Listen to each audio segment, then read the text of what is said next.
Hello hello hello. तो देखिए तरंग में क्या बताया था हमने। हाँ, हम लोग पढ़ रहे थे वैद्युत चुम्बकीय तरंग। उदाहरण बता दिया था ना। देखो वैद्युत चुम्बकीय तरंगें वे होती हैं जिनको चलने के लिए पदार्थिक माध्यम की आवश्यकता नहीं होती। लिखवाया था कि नहीं। वैद्युत चुम्बकीय तरंगें निर्वात से चल सकती हैं। कितना बताया लाओ देखें जरा कॉपी लाओ।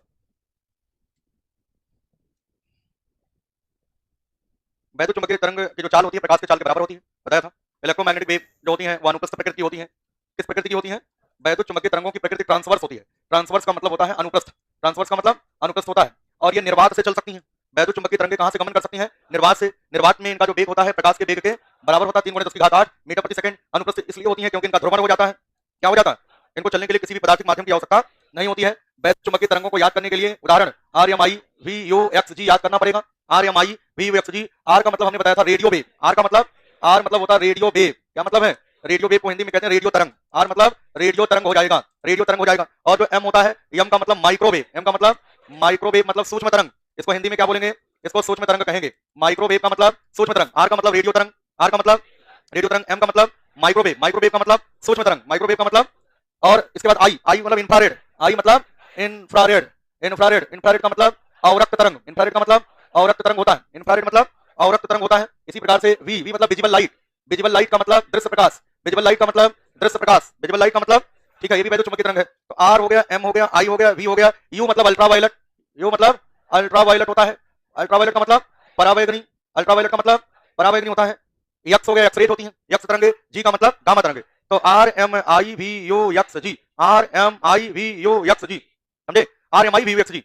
Are M I radio wave microwave infrared visible. ठीक है। आज कैसे आ गए। आज कैसे पहुंचे हैं। 12:30 से ट्रेन चलती सुना है। ये कोई ट्रेन आती है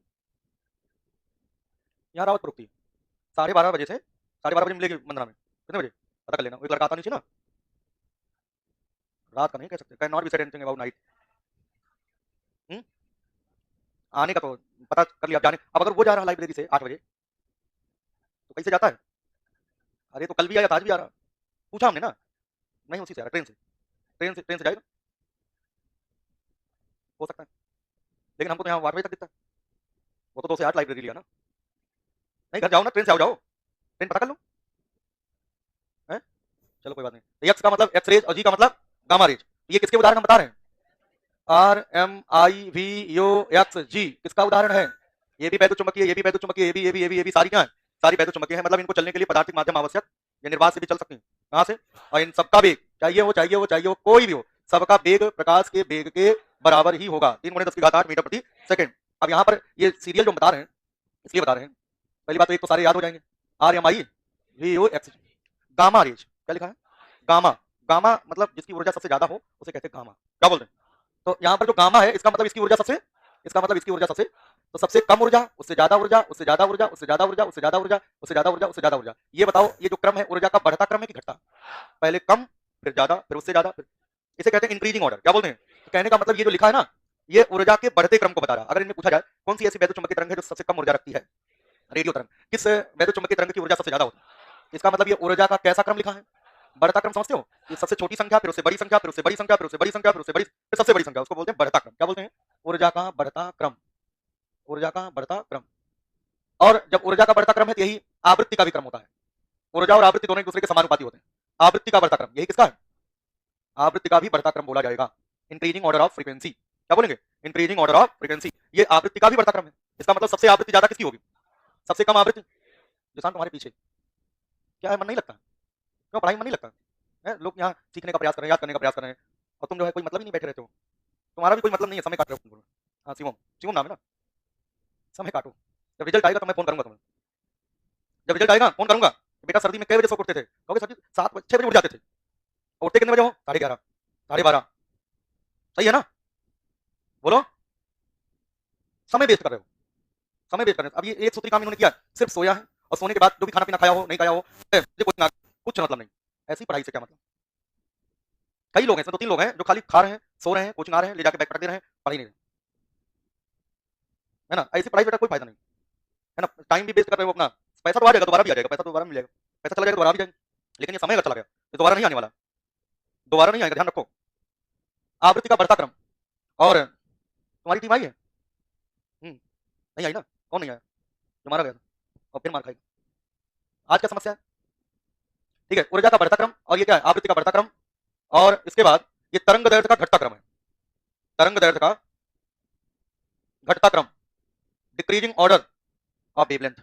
मतलब ये है, ये जो लिखा गया है R M I V U X G, ये ऊर्जा के बढ़ते क्रम को दर्शाता है और आवृत्ति के बढ़ते क्रम को दर्शाता है और तरंग दैर्ध्य के घटते क्रम को दर्शाता है। मतलब सबसे ज्यादा तरंग दैर्ध्य किसका है, सबसे कम तरंग दैर्ध्य किसका है, इसलिए बोला गया तरंग दैर्ध्य का घटता क्रम। ऊर्जा का तो बढ़ता क्रम है, ये जो अरेंज है ना R M I V U X G, ये ऊर्जा का बढ़ता क्रम दिखाया गया, एनर्जी का बढ़ता क्रम है, और आवृत्ति का भी बढ़ता क्रम है। लेकिन तरंग दैर्ध्य का अगर आपसे पूछा जाए सबसे न्यूनतम तरंग दैर्ध्य किसका है और अधिकतम तरंग दैर्ध्य, तो न्यूनतम तरंग दैर्ध्य सबसे कम तरंग दैर्ध्य वाली वैद्युत चुंबकीय तरंग का नाम बताओ, सबसे अधिक तरंग दैर्ध्य के विद्युत चुंबकीय तरंग का नाम। कितना समझ में आया, ये लिखो।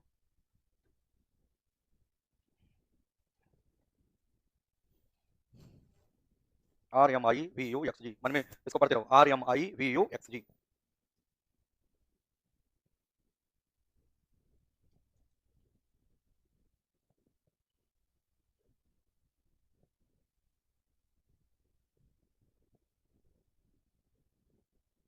देख लिया, ऊर्जा का बढ़ता क्रम मतलब समझ लेना, सबसे ज्यादा ऊर्जा गामा की होती है, सबसे कम ऊर्जा रेडियो की होती है, और आवृत्ति के बढ़ते क्रम का मतलब है कि सबसे कम आवृत्ति जो होती है रेडियो तरंग की होती है, सबसे ज्यादा जो तरंग दैर्ध्य है, सबसे ज्यादा तरंग दैर्ध्य किसका है, रेडियो तरंग की, सबसे कम तरंग दैर्ध्य किसका है, गामा तरंग की। आवृत्ति की बात करें, सबसे कम आवृत्ति रेडियो तरंग की है, सबसे ज्यादा आवृत्ति गामा की है। तो ये ऊर्जा का बढ़ता क्रम दिखाया गया और आवृत्ति का भी बढ़ता क्रम दिखाया गया, लेकिन तरंग दैर्ध्य का घटता क्रम दिखाया गया। ठीक है, और ये जो विजिबल लाइट होती है, कौन सी लाइट, जो वी का मतलब विजिबल है, विजिबल लाइट, इसका मतलब होता है दृश्य प्रकाश, इसका मतलब दृश्य प्रकाश। अगर हम विजिबल लाइट की बात करें तो इसमें 7 रंग होते हैं। कितने रंग होते हैं? विजिबल लाइट 7 रंगों का मिश्रण है, 7 रंगों का मिश्रण होता है। जो दृश्य प्रकाश होता है वो 7 रंगों का मिश्रण है, और याद इसे करेंगे VIBGYOR, विबग्योर से, इसे याद रखेंगे विबग्योर से। ये क्या है, इसमें जो वी लिखा है, वी मतलब वायलट, ये रंगों के नाम है। ये किसका नाम है, मिटाए इसको। इसमें अगर हम वी की बात करें, वी मतलब होता है वायलट, वी मतलब वायलट रंग का मतलब होता है बैगनी रंग, वायलट का मतलब बैगनी होता है, और आई मतलब होता है इंडिगो, आई का पूर्ण रूप है इंडिगो, इंडिगो का मतलब हिंदी में जामुनी बोलते हैं, कौन सा रंग, जामुनी रंग बोलते हैं। और बी का मतलब ब्लू होता है, बी मतलब ब्लू होता है, और ब्लू का मतलब नीला होता है। और जी का मतलब ग्रीन, जी का मतलब ग्रीन, ग्रीन मतलब हरा होता है। वाई का मतलब होता है येलो, येलो मतलब क्या होता है, पीला होता है। ओ मतलब ऑरेंज, ऑरेंज मतलब नारंगी होता है, ऑरेंज मतलब नारंगी। और आर मतलब होता है रेड, रेड मतलब होता है लाल। ये आपको रंगों के नाम याद रखना।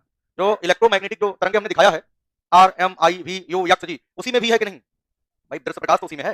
दृश्य प्रकाश जो है वैद्युत चुंबकीय तरंग है, क्या है, और जब विद्युत चुंबकीय तरंग है, ये जो दृश्य प्रकाश होता है, ध्यान देना, दृश्य प्रकाश का अगर देखा जाए 7 रंगों का मिश्रण है, और उन 7 रंगों को विबग्योर से याद रखेंगे। किसे याद रखेंगे, विबग्योर से याद रखेंगे,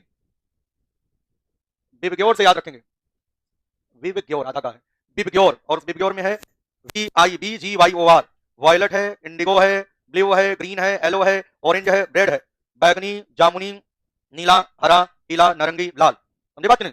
और ये जो देख रहे हो, ये तरंग दैर्ध्य का बढ़ता क्रम दिखाया गया, किसका, ये तरंग दैर्ध्य का बढ़ता क्रम है, तरंग दैर्ध्य का बढ़ता क्रम दिखाया गया है, बढ़ता क्रम दिखाया गया। इसका मतलब किस रंग के प्रकाश का तरंग दैर्ध्य सबसे ज्यादा है, लाल रंग का प्रकाश जो है उसका तरंग दैर्ध्य क्या है, सबसे ज्यादा। और किस रंग के प्रकाश का तरंग दैर्ध्य सबसे कम, बैगनी, बैगनी का वेवलेंथ सबसे कम होता है, और जो लाल होता है उसका वेवलेंथ सबसे ज्यादा होता है, याद रखना। 7 रंग होते हैं दृश्य प्रकाश में, कितने रंग, 7, 7 रंगों के नाम याद करने का तरीका विबग्योर, 7 रंगों को याद करने का तरीका विबग्योर, बैगनी, जामुनी, नीला, हरा, पीला, नारंगी, लाल। सबसे ज्यादा तरंग दैर्ध्य किसका, लाल रंग का। सबसे कम तरंग दैर्ध्य किसका, लिखा। और ये बढ़ता क्रम दिखाया गया है, विबग्योर जो अरेंज है तरंग दैर्ध्य के बढ़ते क्रम में दिखाया गया है। इंडिगो माने जामुनी, ब्लू माने नीला, ग्रीन माने हरा, येलो मतलब पीला, ऑरेंज मतलब नारंगी, रेड मतलब लाल। याद कर लो।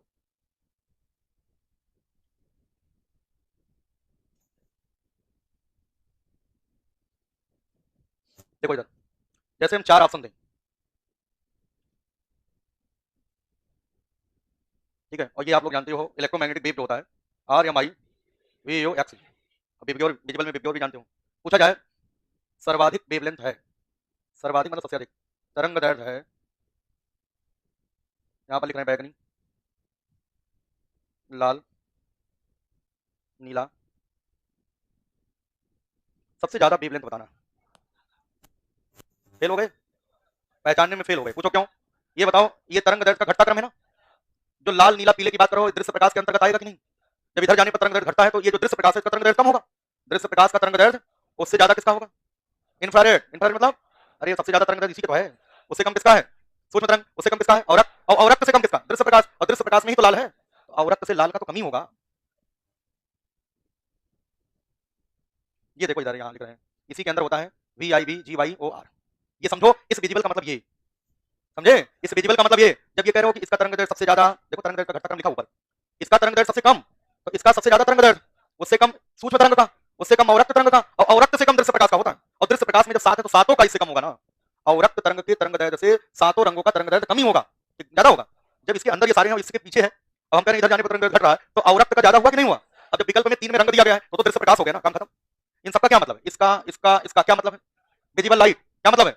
और ये क्या है? इंफ्रारेड। अब इंफ्रारेड और विजिबल लाइट दो की तुलना करना है, सिर्फ दो ही की तुलना करना है, तो किसका तरंग दैर्ध्य ज्यादा होगा? अब लालना ठीक कर देना। लेकिन अगर ये औरत हम हटा देते, यही एग्रीकल्चर में तुम लोगों के साथ होता है, यही सेम घटना घटित होती है एग्रीकल्चर में, वहां पर समझ की खेल है, समझ का। अब यहीं पर हम अगर पीला लिख देते, बात समझो, किसी टेस्ट में ऐसा क्वेश्चन हमने लिखा, ऐसा क्वेश्चन, और हमने ऑप्शन लगाया डी, क्या लगाया, और इसी क्वेश्चन को हमने लिखा, ये पीला हटा के औरत लिख दिया, क्या लिख दिया, और हमने इसको हटा किए, तो अगर हमें ना आता होता, मतलब पूर्ण ज्ञान ना होता हो, सोचने समझने की क्षमता ना होती, हम तो फंस जाते। तो हम भी कहते बात तो सही है, उस वाले में तो हमने लाल टिक कराया है, उस वाले में लाल टिक कराया, बच्चे कहीं ना कहीं सही करें। वो अगर एक ऑप्शन बदल गया, एग्रीकल्चर में आंकड़ा बदल जाता। योगेंद्र सर को बहुत डीप पता है, उनको क्या पता है? डीप। वो बता देंगे। एक ही, जैसे क्वेश्चन एक ही होता है, एक ऑप्शन कहीं से जरा सा घूम गया तो पूरे क्वेश्चन का अर्थ ही बदल जाता है, फिजिक्स की तरह। वो भी विज्ञान है, वो तो सबसे बड़ा विज्ञान है। जिस विज्ञान में सारे विज्ञान नहीं थे, उससे बड़ा विज्ञान हो ही सकता नहीं, कुछ नहीं हो सकता, उसमें सब है एग्रीकल्चर में। तो ये आप क्वेश्चन ऑब्जेक्टिव है, सवाल क्या है? ऑब्जेक्टिव है, और ऑब्जेक्टिव सवाल का क्वेश्चन आंसर अगर आप लर्न करो ना, तो आप गड़बड़ कर जाओगे। आप ये ना याद करो, आप ये समझो कि क्वेश्चन क्या है, ऑप्शन क्या है, चारों ऑप्शन के अनुसार ही टिक होगा, चारों ऑप्शन के अनुसार ही टिक होता है, ये कोई भी विषय हो। खासकर एग्रीकल्चर में वेरिएशन बहुत होता है, आंकड़े बदल जाते हैं, डाटा जो है अलग अलग दिखता है, जितनी किताब देखोगे सामने बदल जाएगा, पेपर में बदल के आएगा। अब उसमें आपको ये सोचना है हमने लगभग डाटा क्या याद रखा, बस उसी से मिलान कर दो। भाई जो है हम कहते हैं 60 क्वेश्चन में 10 ही क्वेश्चन तो ऐसे होंगे लफड़ेबाजी वाले, तो 10 होंगे तो 10 में हिट एंड ट्रायल ऐसे कर लेना, 6 तो सही हो ही जाएंगे, 6 तो सही हो जाएंगे, 4 मान लो कोई बात नहीं। बाकी अब जो है जो फैक्चुअल क्वेश्चंस हैं वो नहीं गलत होने चाहिए, उसमें गलत होता है, ये गलत है ना तुम लोगों का। तुम लोग ऐसे सवाल गलत करते हो कि टमाटर का लाल रंग लाइकोपीन, अगर ये गलत हो जाए तो तुमसे बड़ा बेवकूफ कोई नहीं है। मैं पेपर में देखता हूँ क्वेश्चन में दम नहीं है एग्रीकल्चर में, मतलब एग्रीकल्चर में कोई दम नहीं है। अभी तो योगेंद्र सर ने को पेपर नहीं दिया, अभी उनसे 25 सवाल जब हम लेंगे एग्रोनॉमी का, तब तुम लोग घूमोगे, अरे अभी तो पेपर लिखेगा, अभी तो किताब में लिखा लिखा है क्वेश्चन पा रहे हो कितने टेस्ट में, अभी सवाल कहाँ तुम्हारे सामने आए, तो अब उसमें क्वेश्चन घूमेगा तो उसमें सोचना पड़ जाएगा। और 60 में 40 तो मैं तुक्का मार के कर दूं, जो पेपर तुम लोग देते हो, 60 क्वेश्चन में से 40-45 तो मैं कर दूं बिना क्लास पढ़े, जबकि मैं एग्रीकल्चर नहीं पढ़ा हूं। अनुभव की बात होती है उसमें, जो है क्या रखा है, जो एक एक लाइन के सवाल आ रहे हैं, कोई न्यूमेरिकल थोड़ी उसमें, याद ही तो करना पड़ेगा और दिमाग से याद करना पड़ेगा, और उसको समय देते नहीं हो, है ना। अभी इनको योगेंद्र सर ने मूल मंत्र बताया है कि एग्रीकल्चर कैसे पढ़े। अब योगेंद्र सर से कभी पूछा नहीं पूछा, एग्रीकल्चर कैसे पढ़े? सोचो जब वो बीएससी थर्ड ईयर में थे तब भी एक को पन्ना देख के पढ़ाते नहीं थे, एक लाइन देख के नहीं पढ़ाते थे, और उन्हीं के साथ वाले बहुत सारे कुछ नहीं कर पाए, तो कुछ ना कुछ तो विशेष रही होगा उनके अंदर। तो उन्होंने जो बताया है वो ये कहा कि पहले पन्ना पढ़ना पड़ेगा, पहले एक पन्ना पढ़ो, एक पन्ना पढ़ने के बाद एक बार लिखो, और लिखने के बाद आंख बंद करके सोचो कि हमने जो पढ़ा लिखा वो हमारे चित्र आंख के सामने से जा रहा कि नहीं जा रहा। उतने समय के लिए मोबाइल साइलेंट लगा लो, लेकिन अगर नहीं बज गया तो सोच ही नहीं पाओ। एग्रीकल्चर 15 दिन में पूरा याद कर लो, 15 दिन में अगर ऐसा आप करो तो आपको याद हो जाएगा। विषय कोई भी हो, यही पैटर्न है, विषय कोई भी हो जो याद ना हो रहा वैसे करिए, पहले एक बार पढ़िए कॉपी में से, फिर उसके बाद उसी को चाहे देख देख के लिखो, उसे देख देख कर अपना फिर लिखो, इसके बाद फिर सोचो आंख बंद करके वो सारी लाइनें आ रही कि नहीं, वो सारी लाइनें आपके आंख के सामने से अगर पास कर रही तो ठीक है, अगर कोई लाइन कट रही फिर एक बार देख लो, एक बार फिर देख लो, फिर दोबारा से फिर आंख बंद करो। मतलब लगेगा 2-2.5 घंटे का मशक्कत करना पड़ेगा, 3 घंटा भी लग सकता है, 2 से 2.5 घंटे, ये प्रक्रिया करने में 2.5-3 घंटे लग सकते हैं, लेकिन हाँ आपकी तैयारी हो जाएगी। अब कौन ये सोचो कि सामने खाली लिखते जाएं लिखते जाएं लिखते जाएं, है ना, पूसा सम्राट पूसा मुक्ता, है ना, तो कोई फायदा नहीं है, समझे बात की नहीं। तो ऐसे कुछ नहीं होगा, याद तो रखते हो लेकिन ये नहीं पता रहता किसका है। याद तो सब टर्म है, कोई नाम ले लें हम, कोई भी नाम ले लें, सब याद है, कोई ऐसा शब्द एग्रीकल्चर का नहीं जो तुमने सुना ना हो। ओवरऑल सारे मतलब इतना तो अनुभव ही गया कि अगर हम कोई बोल रहे, जैसे हमने कहा बलागुण तो तुम समझ गए फिजिक्स का है, समझे बात की नहीं। जैसे हमने कहा मोल आरू, समझ गए। जैसे हमने कहा साइन स्क्वायर थीटा, जब इतना समझते हो, सोचो जो इतना समझता है तो वो तो सब जानता है, कहां से कमजोर हो, किसी भी विषय में कमजोर नहीं हो, कोई विषय आपके लिए ऐसा नहीं है कि जो टफ हो, कोई क्रूसी थेरी, लिलियसी, मालवेसी, ग्रेमिनी, सब तो है ना, ये सब यही सब चलता है। तो अब ये सब बायोलॉजी बॉटनी का समझ गए, क्या समझे, बॉटनी समझ गए, अपने आप पे जान ले रहे हो, क्लाइटेलम तुरंत समझ तो क्लाइटेलम तो समझ गए, क्या होता है, कोकून, ककून क्या होता है ना, तो समझ ही गए। तो कौन सा विषय है बोलेगा तो आदमी समझेगा। मतलब ये होता है कि भाषा ही नहीं समझ में आवे तो समझो कमजोर हो। अगर जिस बच्चे को ये शब्द सुनने पर और उसके दिमाग में हिट कर रहा है विषय कौन सा है, तो हमें लगता है वो सब जानता है। बस रिवीजन की जरूरत है, रिवीजन सिस्टमेटिक करना पड़ेगा। क्या करना पड़ेगा? सिस्टमेटिक सबको अरेंज करना पड़ेगा, दिमाग में फाइल बनानी पड़ेगी। ये फोल्डर एग्रीकल्चर वाला है, ये फिजिक्स का फोल्डर है ना। कंप्यूटर में आप मैटर तभी सर्च कर पाओगे जब सबके अलग अलग फोल्डर बने होंगे। फोल्डर आपको अपने दिमाग में बनाना है, पर सब लिए हो। फोल्डर नहीं इधर उधर पड़ा मैटर, मैटर को एक तरह कलेक्ट करो एक जगह। पहले मैटर को एक जगह कलेक्ट कर लो, दिमाग से एक जगह कलेक्ट कर लो तो हो जाएगा। अब जो है अब पता लगा यहाँ क्लास चले तो मन लगा के पढ़ो ना, घर पे जाके सोचो ना, तो यही समस्या हो जाती है। एक रैंक लाना कोई बड़ी बात नहीं है इतना पढ़ने के बाद। 1 2 4 5 लाइन से रैंक आना कोई कठिन विषय नहीं है। बस खाली जितना यहाँ पढ़ाया जाता है उसका आधा ही पढ़ लो जाके, उसका आधा ही पढ़ लो। और 2015 में 2015 2014 2016 में थोड़ा गड़बड़ हुआ था रिजल्ट अपना। ये जो 2015 वाले बैच थे इसमें हमारे पास 10-11 लड़के थे, कितने रहे होंगे, कितने 10-11 बच्चे थे। तो ये जो 10-11 थे तो 10-11 थे मतलब पूरे ही सेलेक्ट हैं। तो इसमें क्या था कि जो है इसमें स्टूडेंट जो था जितने भी थे क्या एग्रीकल्चर थी, क्या उनकी एग्रीकल्चर थी, क्योंकि एग्रीकल्चर थोड़ा फोकस में करता था, पूछता था कि क्या चल रहा है। पूरा याद था, पूरा याद था, क्योंकि जेआरएफ की किताब थी उसमें मैं क्वेश्चन पेपर में लिखता था, हम खुद ही लिखते थे, जितने नाम हमें याद है मैं खुद लिखता था पेपर हैंड अपने हाथ से। तो हम पेपर लिखते थे तो पूरे पूरे सवाल सही हो जाते थे लड़कों के। क्यों हो जाते थे? किताबें सब ले लिए थे,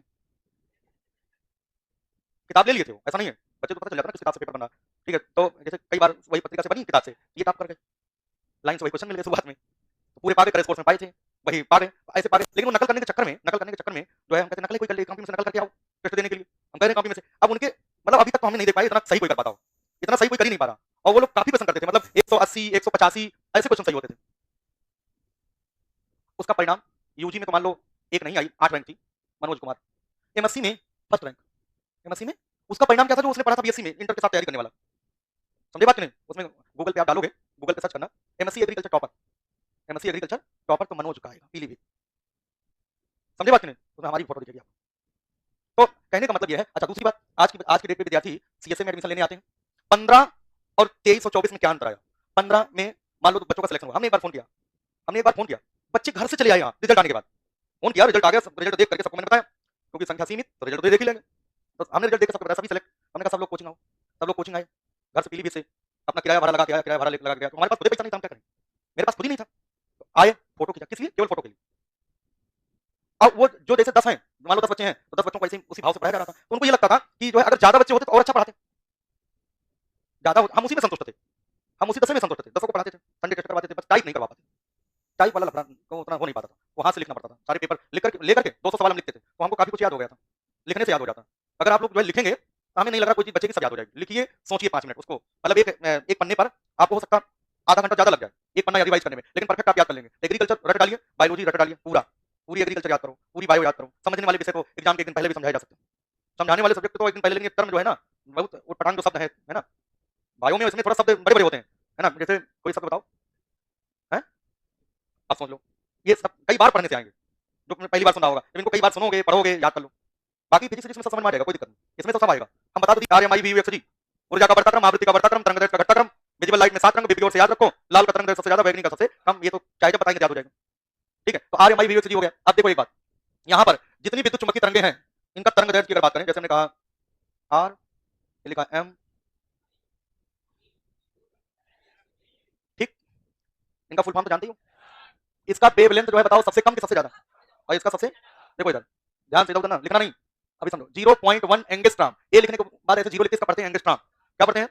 तो 0.1 एंगस्ट्रॉम तरंग दैर्घ्य को एंगस्ट्रॉम में मापते हैं, किसमें मापते हैं? तो गामा तरंग का तरंग दैर्घ्य 0.1 एंगस्ट्रॉम से कम होता है। किससे कम होता है? 0.1 से कम।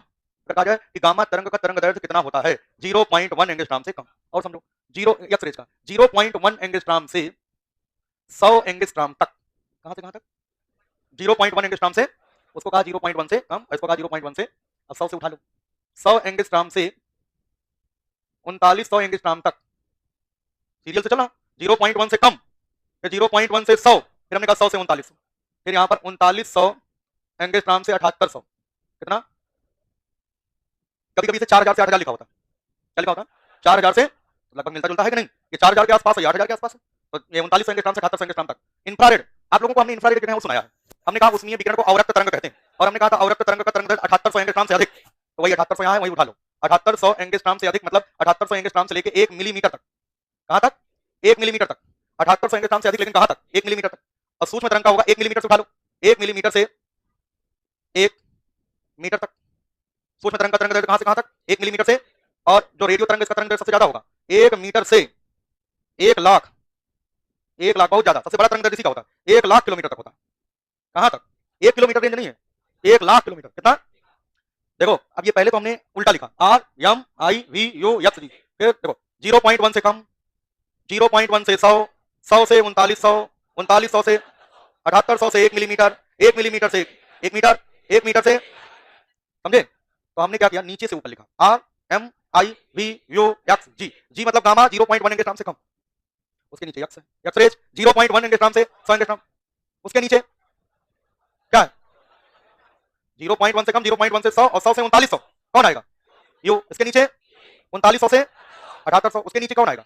आई। आई जब भी एग्जाम में आएगा तो नीचे से लिख लेना, कोई बड़ी बात नहीं याद करने का। RMIVUXG लिख देना, सामने लिखते जाना, 0.1 से कम, 0.1 से 100, 100 से 3900, 3900, 7800, 7800 से 1 मिलीमीटर, 1 मिलीमीटर से 1 मीटर, 1 मीटर से 1 लाख किलोमीटर, जिसका तरंग दैर्ध्य पूछा जाए वही आंसर टिक कर देना, देख के नकल करके देख के टिक कर देना। समझे बात नहीं? ये लिख लो, अब लिखो।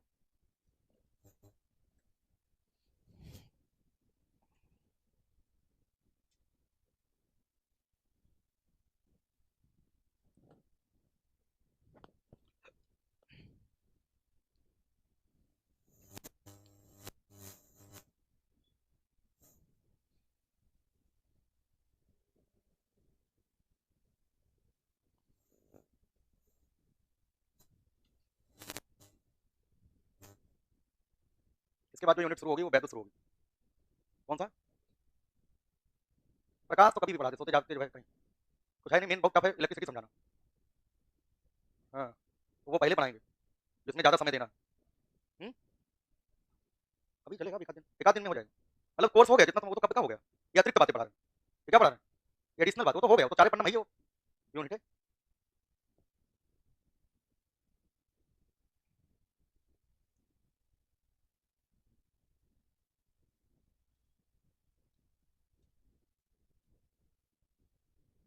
हो गया, याद भी हो गया होगा।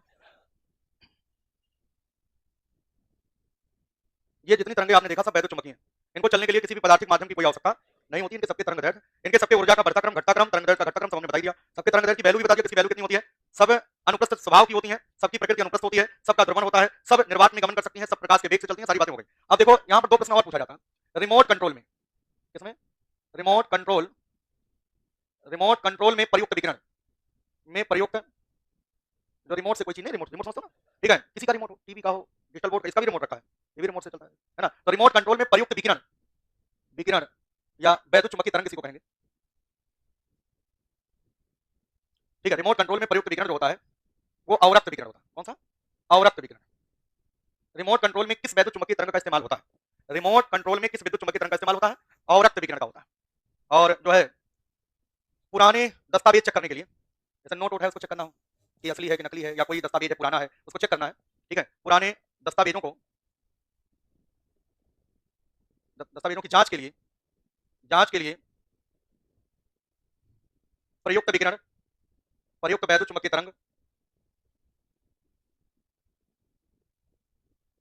प्रयुक्त वैद्युत चुंबकीय तरंग होती है वो परावैगनी होती है। कौन सी होती है? परावैगनी, अल्ट्रावायलेट। पुराने दस्तावेज की जांच करनी है, नोटों की जांच, नकली असली पता करना है, इनका जो परीक्षण किया जाएगा वो परावैगनी तरंगों के द्वारा। और रिमोट कंट्रोल में जो प्रयुक्त विकिरण होता है, रिमोट से जो विकिरण निकलती है, जो सेंस करती है, जो पता कर लेती है, जो कंट्रोल करती है, वो कौन सा विकिरण होता है? अवरक्त विकिरण होता है। ये दोनों प्रश्न याद रखना। रिमोट कंट्रोल में कौन सी वैद्युत चुंबकीय तरंग होती है? वो अवरक्त विकिरण होता है। और पुराने दस्तावेजों की जांच के लिए प्रयुक्त वैद्युत चुंबकीय तरंग कौन सा होता है? परावैगनी। ये दोनों काफी इंपॉर्टेंट है। हम लोग कौन सी तरंग पढ़ रहे हैं पता है? वैद्युत चुंबकीय तरंग।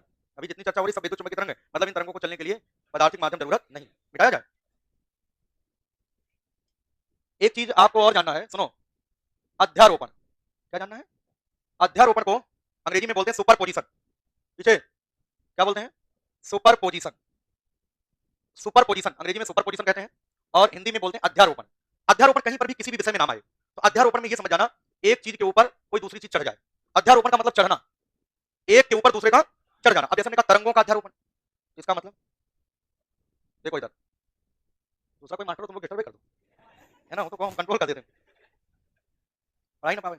अब तुम यही टिप्पणी करने लगो, अब समस्या ये है तो वो शब्द ना बोले। ऐसे तो बायोलॉजी में बहुत शब्द आते होंगे, है ना, माउस काटते हो तुम लोग, है ना, तो बहुत शब्द फिजिक्स में भी है, ऐसा नहीं है, फिजिक्स में बहुत शब्द हैं, लेकिन उन शब्दों को जो है फिर उसी हिसाब से बोला जाता है। अब ये अध्यारोपण कौन सा किताब में लिखा चढ़ना? कहीं लिखा नहीं है, लेकिन अब समझाने के लिए एग्रीकल्चर वालों को बोलना तो पड़ेगा। जैसे एक तरंग ये है, इस तरंग के ऊपर दूसरी तरंग चढ़ गई, देखो, ठीक, बोलते हैं अध्यारोपण हो गया। क्या बोलते हैं? अब ज्यादा नहीं बताएंगे, नहीं तुम लोग मामला बिगाड़ देते हो, लाइन बिगाड़ दोगे ना। ये सुपर पोजिशन हुआ, और इधर देखो पीछे वाले ध्यान दो, इनको चढ़ने उतरने ज्यादा शौक है पीछे वालों को, क्यों? पीछे वाले ध्यान दो, और कहाँ वाले हैं? बुंदेलखंड वाले, कहाँ? हाँ वो देखो बढ़िया, कल ए ग्रेड का बढ़िया सुनाया। देखो इधर, अब जरूरी नहीं है कि ऐसे ही चढ़े, जरूरी है क्या? ऐसे उल्टा भी चढ़ सकता है, नहीं चढ़ सकता, ये भी मतलब चढ़ना, इसका मतलब चढ़ना ये भी हुआ। इसको बोलते हैं समान कला में, आंसू नहीं कोई, बहुत इंपॉर्टेंट बात है, बायोलॉजी से ज्यादा इंपॉर्टेंट है, क्योंकि ये मेन रिजल्ट चल रहा है। क्या है? ये परिणाम प्राप्त होगा, कोई ना कोई घटना घटित होगी अभी ना, चढ़ने के बाद परिणाम तो मिलता ही है। चलो इधर एक घटना घटित हो रही, सुनो सुनो, ये एक तरंग के ऊपर दूसरी तरंग चढ़ी है, इसको बोलते हैं समान कला में। क्या बोलते हैं?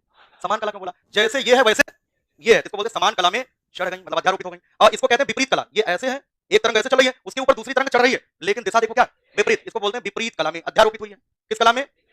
विपरीत कला, इसको बोलते हैं अपोजिट फेज। अपोजिट फेज क्यों बोला? क्योंकि पहली तरंग के चलने के तरीका ये था, और जो पहली तरंग के ऊपर दूसरी तरंग चढ़ी है वो उल्टे दिशा से चढ़ रही है, इनको बोलते हैं विपरीत दिशा में अध्यारोपण हुआ। अब हम विज्ञान की भाषा में बात करेंगे, ये चढ़ तो नहीं है, अध्यारोपित तो नहीं है, लेकिन यहाँ पर दिशाएं दोनों की क्या है, इनको बोलते हैं विपरीत कला में अध्यारोपण हुआ।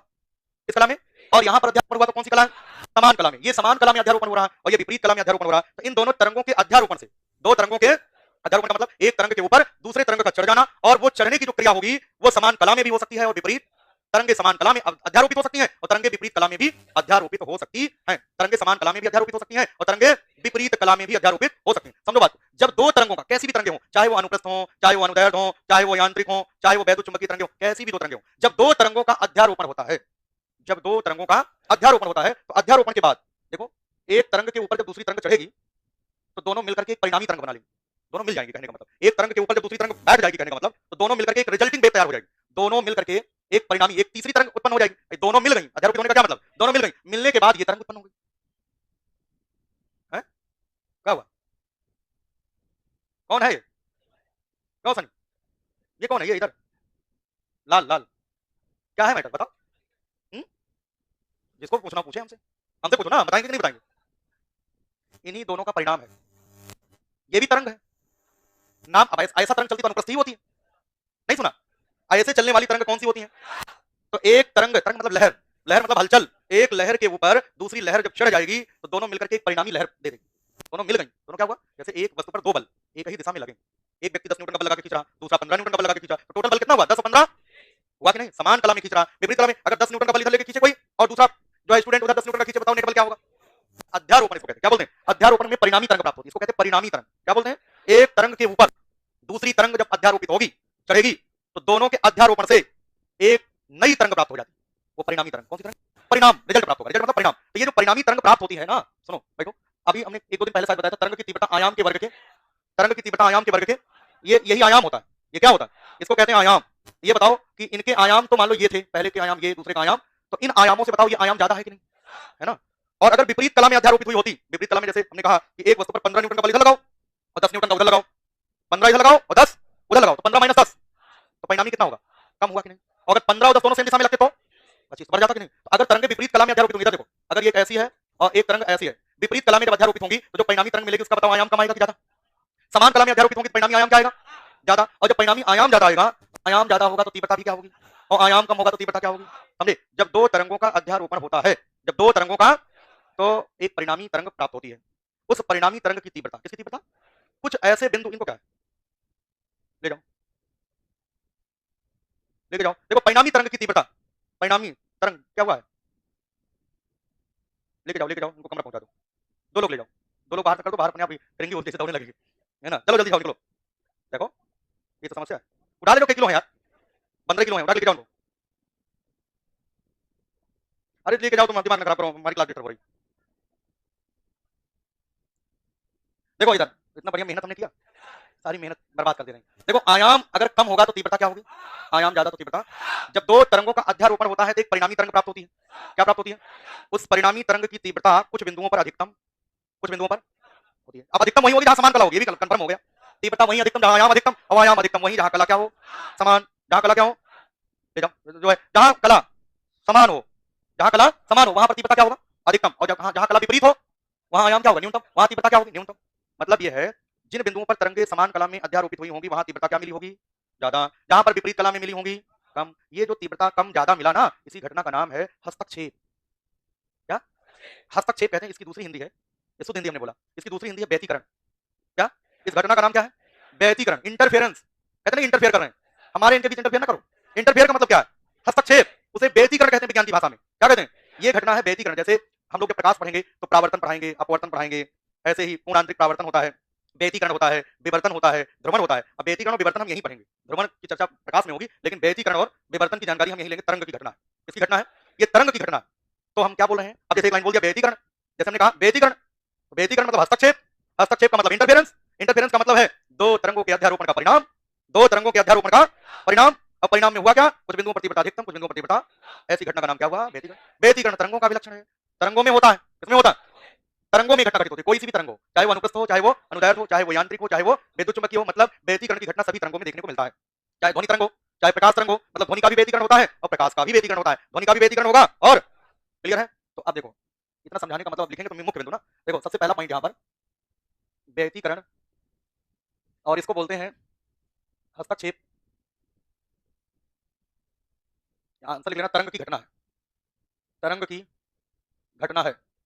इंटरफेरेंस होता तरंग की घटना है। व्यतिकरण मतलब इंटरफेरेंस, व्यतिकरण होता है सभी तरंगों में। जब तरंग की घटना है तो सभी तरंगों में होगा, सभी तरंगों में, कोई भी तरंग हो, सब तरंगों में व्यतिकरण होगा। व्यतिकरण दो तरंगों के, दो तरंगों के अध्यारोपण, अध्यारोपण का परिणाम है, दो तरंगों के अध्यारोपण का परिणाम। जितनी बातें अभी तक हमने बताया था वो सब हमने यहाँ पॉइंट वाइज लिख दिया कि भाई व्यतिकरण तरंग की घटना है, व्यतिकरण संबंधित है तरंग से, व्यतिकरण होता है कौन कौन सी तरंगों में? सभी तरंगों में। व्यतिकरण किसका रिजल्ट है? दो तरंगों के अध्यारोपण का परिणाम है। अब उस परिणाम में होता क्या है तो हम परिभाषा समझ लेंगे उसका। व्यतिकरण कहते किसे हैं? अगर अध्यारोपण का परिणाम है तो अध्यारोपण में हो क्या गया कि उसका नाम व्यतिकरण हो गया? समझे बात कि नहीं? ये समझो, देखो व्यतिकरण जब समान आवृत्ति, जब समान आवृत्ति की दो तरंगें, जब समान आवृत्ति की दो तरंगें अध्यारोपित होती हैं तो अध्यारोपण, अध्यारोपण के पश्चात प्राप्त परिणामी तरंग की तीव्रता कुछ बिंदुओं पर, कुछ बिंदुओं पर अधिकतम व कुछ बिंदुओं पर, कुछ बिंदुओं पर न्यूनतम होती है, न्यूनतम होती है। यह घटना व्यतिकरण कहलाता है। वही जो तीव्रता कुछ बिंदुओं पर अधिकतम हो गई, कुछ बिंदुओं पर न्यूनतम हो गई, इसी घटना का नाम व्यतिकरण है। समझे बात कि नहीं? दो तरंगों के अध्यारोपण से प्राप्त परिणामी तरंग की तीव्रता माध्यम में कुछ बिंदुओं पर अधिकतम व कुछ बिंदुओं पर न्यूनतम। समझे? जहां पर समान कला में अध्यारोपित हुई होंगी वहां तीव्रता अधिकतम आई होगी, जहां विपरीत कला में अध्यारोपित हुई होंगी वहां तीव्रता न्यूनतम आई होगी। तो तीव्रता का अधिकतम और न्यूनतम हो जाना क्या कहलाता है? व्यतिकरण कहलाता है। क्या कहलाता है? व्यतिकरण का मतलब होता है इंटरफेरेंस, उसे इंटरफेरेंस कहते हैं। अच्छा, तीव्रता का संबंध ऊर्जा से लिखवाया है। तरंग की तीव्रता एकांक क्षेत्रफल से प्रति सेकंड प्रवाहित ऊर्जा को तरंग की तीव्रता कहते हैं, लिखवाया कि नहीं? तीव्रता का संबंध किससे है? ऊर्जा से। इसका मतलब यह है माध्यम के कुछ बिंदुओं पर ऊर्जा बढ़ जाती है। तीव्रता अधिकतम का होने का क्या मतलब? तीव्रता अधिकतम होने का क्या मतलब? माध्यम के कुछ बिंदुओं पर ऊर्जा बढ़ जाती है, कुछ बिंदुओं पर तीव्रता कम है, मतलब ऊर्जा घट जाती है। जितना एक जगह ऊर्जा बढ़ती है उतना ही दूसरी जगह ऊर्जा, जितना बढ़ेगी उतना दूसरी जगह घटेगी। इसका मतलब क्या हुआ? जितना एक जगह घटी उतना ही दूसरी जगह, इसका मतलब ना तो ऊर्जा उत्पन्न होगी ना तो नष्ट होगी, केवल एक रूप से दूसरे रूप में बदलेगी कि नहीं बदलेगी। एक जगह जितना घटेगी उतनी दूसरी जगह बढ़ेगी, ऊर्जा संरक्षित रहेगी। ऊर्जा तो पूछ ले जाए व्यतिकरण में क्या संरक्षित रहता है? व्यतिकरण में क्या संरक्षित रहता है? देख लो, व्यतिकरण में, व्यतिकरण में संरक्षित रहता है, व्यतिकरण में संरक्षित रहता, क्या संरक्षित रहता है? एनर्जी कंजर्व रहती है, ऊर्जा। ऊर्जा ना तो उत्पन्न होती है, ऊर्जा ना ही नष्ट होती है, केवल एक रूप से दूसरे रूप में बदलती है। एक जगह ऊर्जा क्या हो जाती है? ज्यादा, और एक जगह क्या हो जाती है? ऊर्जा कम। समझे? माध्यम के कुछ बिंदुओं पर तीव्रता अधिकतम और कुछ बिंदुओं पर तीव्रता न्यूनतम, मतलब कुछ जगह ऊर्जा कम हो गई, कुछ जगह ऊर्जा, जितना एक जगह घटी उतना दूसरी जगह बढ़ी। घटना का नाम क्या है? व्यतिकरण। अब देखो, अगर हम बात करें व्यतिकरण की, अध्यारोपण से ही तो हुआ है। एक तरंग दूसरे तरंग के ऊपर चढ़ गई है तभी तो घटना घटित हुई। दो तरंगों के अध्यारोपण का ही तो परिणाम है। समान कला में अध्यारोपित हुई होगी तो तीव्रता अधिकतम आई होगी, विपरीत कला में अध्यारोपण हुआ होगा तो तीव्रता न्यूनतम। इसका व्यतिकरण भी कह सकते हैं। क्या चीज? रचनात्मक व्यतिकरण, रचनात्मक व्यतिकरण या संपोषी, अंग्रेजी में बोलते हैं कंस्ट्रक्टिव इंटरफेरेंस। क्या बोलते हैं? कंस्ट्रक्ट, कंस्ट्रक्ट से आया कंस्ट्रक्टिव इंटरफेरेंस, और एक होता विनाशी व्यतिकरण। विनाशी, विनाशी व्यतिकरण का मतलब होता है डिस्ट्रक्टिव इंटरफेरेंस। तो क्या बोलते हैं, एक होता कंस्ट्रक्टिव और दूसरा होता है डिस्ट्रक्टिव। एक होता कंस्ट्रक्टिव इंटरफेरेंस, एक होता डिस्ट्रक्टिव इंटरफेरेंस। मतलब संपोषी व्यतिकरण, और अब नाम से ही पता चला विनाशी मतलब विनाश, विनाश का मतलब तीव्रता न्यूनतम हो गई होगी, और संपोषी रचनात्मक, रचना हो गई, बढ़ी होगी। इसका मतलब जहां तीव्रता अधिकतम वो व्यतिकरण होगा संपोषी, जहां पर तीव्रता न्यूनतम वो होगा विनाशी। माध्यम के जिन बिंदुओं पर तीव्रता अधिकतम होती है वह व्यतिकरण संपोषी होता है, और जिन बिंदुओं पर तीव्रता न्यूनतम होती है वह क्या होता है, विनाशी। तीव्रता अधिकतम संपोषी, तीव्रता न्यूनतम, ये भी जानते हो, तीव्रता आयाम के वर्ग के समानुपाती। बरेली, तीव्रता आयाम के वर्ग के समानुपाती। ठीक, जब तीव्रता अधिकतम होगी तो आयाम नहीं अधिकतम हो जाएगा, जब तीव्रता न्यूनतम हुई आयाम न्यूनतम होगा कि नहीं, और समान कला होगी तीव्रता अधिकतम के लिए। विनाशी में विपरीत कला होनी चाहिए, ये भी क्लियर हो गया। तो अगर हम कहें आप लोगों से कि संपोषी व्यतिकरण में, संपोषी, सुनो मंत्र सुनो, संपोषी व्यतिकरण में क्या क्या अधिकतम होता है, तीव्रता अधिकतम, आयाम अधिकतम, तीव्रता अधिकतम, आयाम अधिकतम। विनाशी व्यतिकरण में, अरे ठीक से पूछ लो क्या मैटर है, उसको कुछ नहीं हो रहा, उसको कुछ नहीं हो रहा, बस खाली डिस्टर्ब करो क्लास हमारी, और कुछ नहीं। तुम लोग जो है,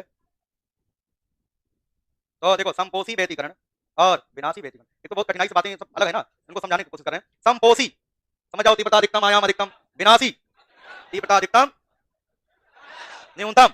वो पीछे बरेली वाले क्यों, तो गाना भी तो है एक, बरेली वाला, बरेली के बाजार में, वो तो गाना भी तो है, क्या है, झुमका। हाँ, बरेली का सुरमा भी बहुत विख्यात है ना, मंगाओ मंगाओ, आवश्यकता है। देखिए देखो यहाँ पर अगर हम बात करें संपोषी व्यतिकरण में, इसमें अब आधा घंटा बचा, माधु सर दे दे हमें क्लास तो सारा से, मेरा मैटर कर जा रहा। संपोषी व्यतिकरण में, संपोषी व्यतिकरण में अधिकतम होता है, अब ये चीज समझ लो, अगर हम पूरे हम अकेले पढ़ा दें सुबह से लेकर शाम तक कोई जान नहीं पाएगा, और ना तो किसी को एक नंबर लगेगी, सबसे बड़ा प्रभाव है, ना किसी को प्यास लगेगी, 2 नंबर लग सकता है, एक तो नहीं लगेगा, क्योंकि ऐसा कंट्रोलिंग ही मेरा है। हम जो है वो जहां से रिलीज होता होगा वहां तक पहुंचा देते फिजिक्स को, वो वहीं पर स्टॉप कर देता, बेटा रुको अभी ना जाओ, अभी समय है, फिजिक्स पढ़ो। संपोषी व्यतिकरण में अधिकतम क्या क्या होगा, संपोषी व्यतिकरण में अधिकतम होता है, आंसर लिख लो, तीव्रता व, तीव्रता व आयाम, तीव्रता व आयाम। और अगर हम कहते हैं विनाशी व्यतिकरण में, विनाशी व्यतिकरण,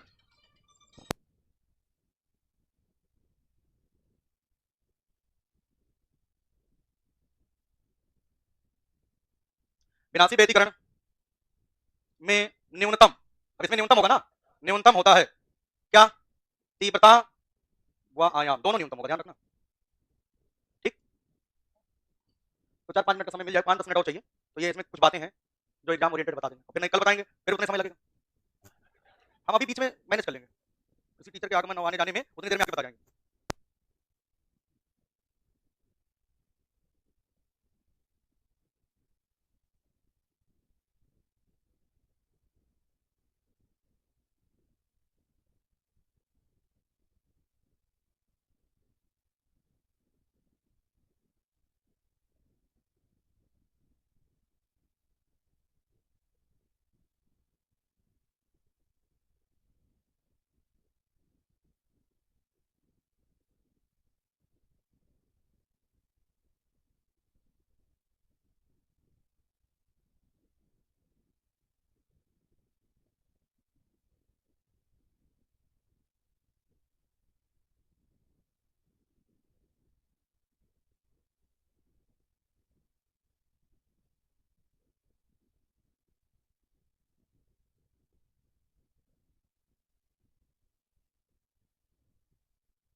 हेलो, चलिए अब हम लोग जो है स्टार्ट करते हैं।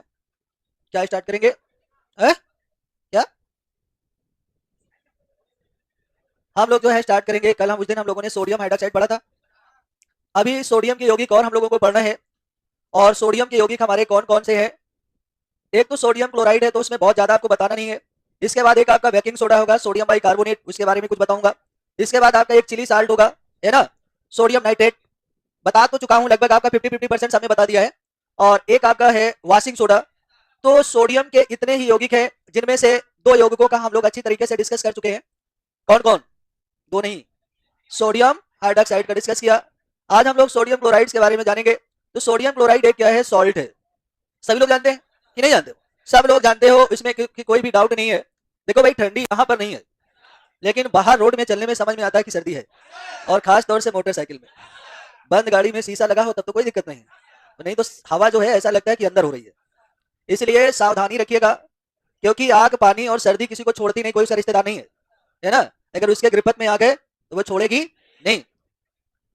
अब हम लोग देखेंगे कि यहाँ पर जो हमारा सोडियम सॉल्ट है, तो इसको जो सोडियम क्लोराइड जो होता है, इसको बहुत, ये सोडियम क्लोराइड जो होता है, ये आपका NaCl होता है। क्या होता है? इसको एक और नाम से जाना जाता है, टेबल सॉल्ट। कौन नाम से? टेबल सॉल्ट के नाम से जाना जाता है। दूसरी बात, ये जो सोडियम क्लोराइड होता है, सोडियम क्लोराइड जो होता है, सोडियम क्लोराइड मजबूत मजबूत अम्ल और मजबूत अम्ल और मजबूत क्षार के द्वारा बनता है, ये मालूम है ना। अब मजबूत का मतलब क्या होता है?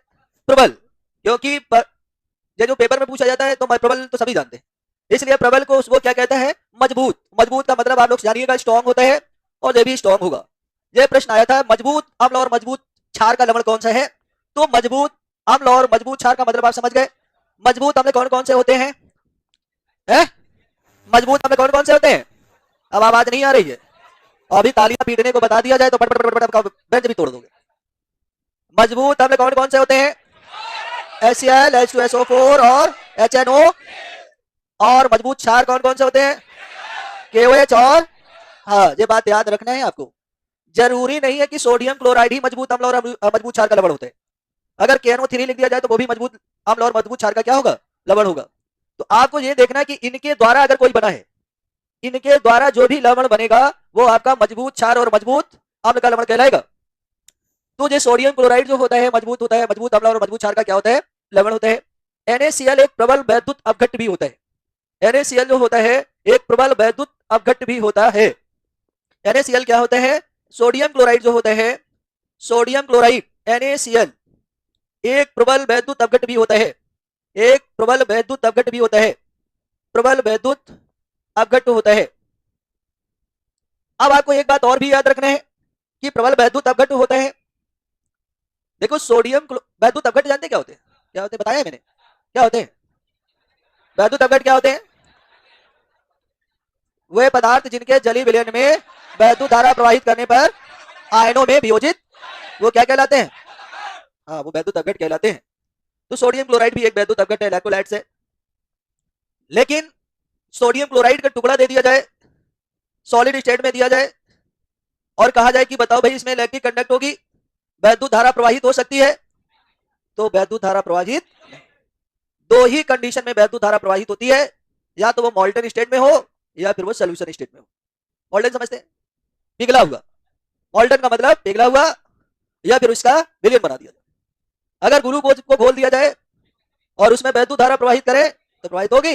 नहीं होगी, क्योंकि वो आयन में वियोजित नहीं होगा। बात समझे? चलो आगे बढ़ा जाए, इन पॉइंट्स को लिख लीजिएगा। विपिन कुमार, कुछ समझे? नहीं समझ पाए? है?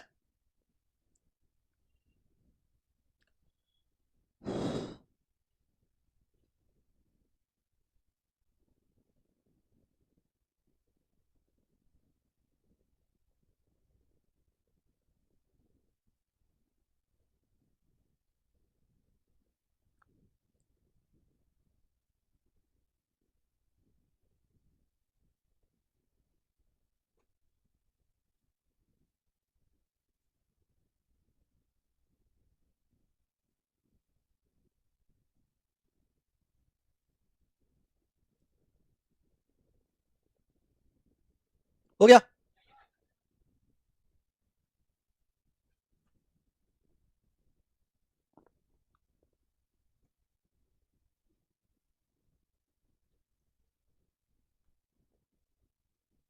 हो गया भाई। नमक को खाने में यूज किया जाता है। अच्छा, नमक का एक काम और भी है जब प्रिजर्वेटिव का काम करता है। प्रिजर्वेटिव समझते हैं? सुरक्षक। जो मांस सांस मछली होता है उसको सुरक्षित रखा जाता है, तो इसको प्रिजर्वेटिव के रूप में प्रयोग किया जाता है, रखा जाता है। अचार। लेकिन अचार का गलाने का काम कौन करता है? छिलका जो होता है उसको गलाता है? टिकाता है। नमक जो होता है पूरा उसका पानी क्या कर देता है? छुड़ा देता है पानी। जब नमक, इसीलिए अचार में आपने देखा होगा आमियां काटी जाती हैं। आम को काटने के बाद हल्दी और नमक लगा के धूप में रख देते हैं। जितना पानी होता है सब पानी क्या होता है? बाहर। इसके बाद फिर तेल में डालते हैं, इसके बाद उसमें सिक्का डालते हैं। चलिए आगे बढ़ते हैं हम लोग, अभी भी रुकना पड़ेगा। अब नेक्स्ट लिखेंगे सल्फ्यूरिक अम्ल के साथ अभिक्रिया। जब सोडियम क्लोराइड की अभिक्रिया सल्फ्यूरिक अम्ल के साथ होती है, किसके साथ होती है? सल्फ्यूरिक अम्ल के साथ अभिक्रिया। सल्फ्यूरिक अम्ल के साथ अभिक्रिया। सल्फ्यूरिक अम्ल के साथ अभिक्रिया। अब देखो भाई, जब इसकी अभिक्रिया सल्फ्यूरिक अम्ल के साथ होती है, यह आपका NaCl है, यह आपका H2SO4 है, सभी लोग जानते हैं। तो जब इसके साथ अभिक्रिया होती है तो क्या बनता है? HCl। कौन सी गैस? Hydrogen chloride gas. और क्या बनता है? Sodium by. और जब क्रिया कैसे होते हैं? समान ताप पर होती है। कब होती है भाई? समान ताप पर अभिक्रिया जो होती है। ये आपका जो सल्फ्यूरिक अम्ल होता है, इसकी अभिक्रिया जब समान ताप पर होती है, तो सोडियम क्लोराइड की अभिक्रिया जब सल्फ्यूरिक अम्ल के साथ समान ताप पर होती है तो क्या बनता है? सोडियम बाई सल्फेट बनता है और हाइड्रोजन क्लोराइड गैस मुक्त होती। लिखो। अब आप लिखो, लिखो जब सोडियम क्लोराइड की अभिक्रिया सल्फ्यूरिक अम्ल के साथ होती है, किसके साथ होती है? सल्फ्यूरिक अम्ल के साथ होती है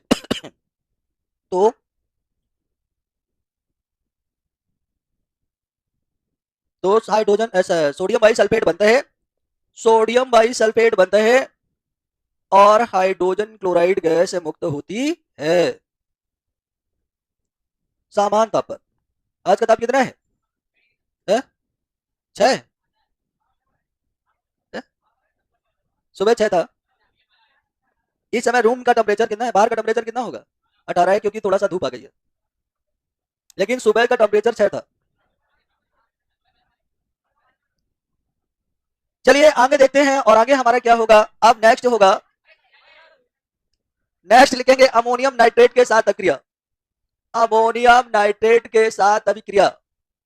अमोनियम नाइट्रेट के साथ अभिक्रिया।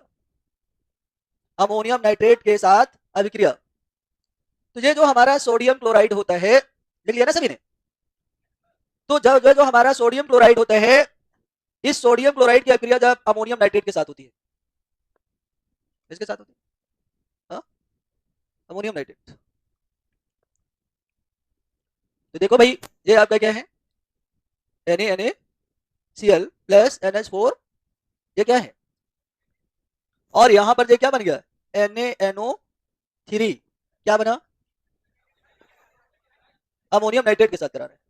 तो कोई दिक्कत नहीं है, बस थोड़ा सा आपको करना ये है, यहाँ से C हटाओ और NaNO3 लगाओ। ठीक है? NaNO3 प्लस NH4, ये क्या बन गया? Sodium nitrate. या इसी को क्या बोलते हैं? Chile saltpetre. ये बना सोडियम नाइट्रेट, या इसी को बोलते हैं चिली सॉल्ट पीटर।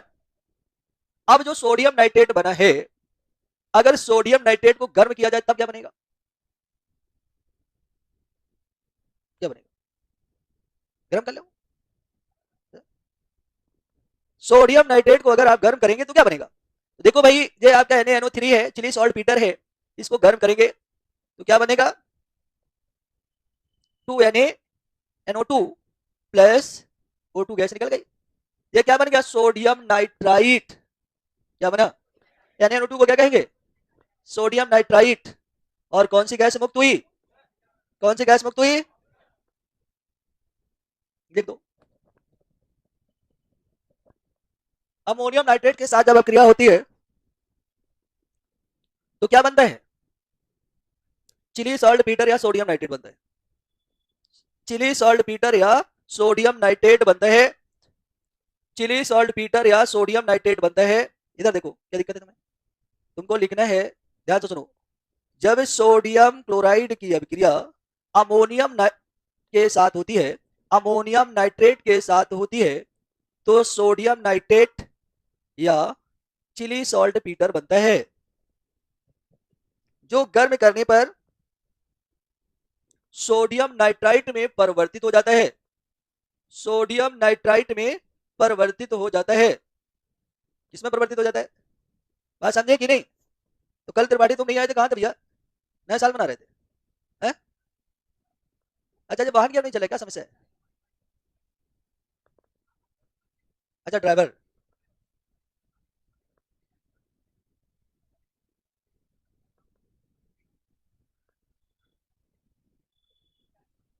मतलब ड्राइवर को ही पैसा देना पड़ेगा? अच्छा, आधा आधा। अच्छा, मोटर मालिक का पहले पूरा क्लेम मोटर मालिक देता था, अब मतलब ड्राइवर प्लस मोटर मालिक? नहीं, जेल तो पहले भी, पहले ऐसा सिस्टम था कि जब गाड़ी बंद होती थी तो जब तक ड्राइवर की जमानत नहीं होती तब तक गाड़ी नहीं छूटती थी, तो पहले मजबूरी होती थी कि पहले ड्राइवर की जमानत कराओ। तो देख, हाँ वो बात इसीलिए है।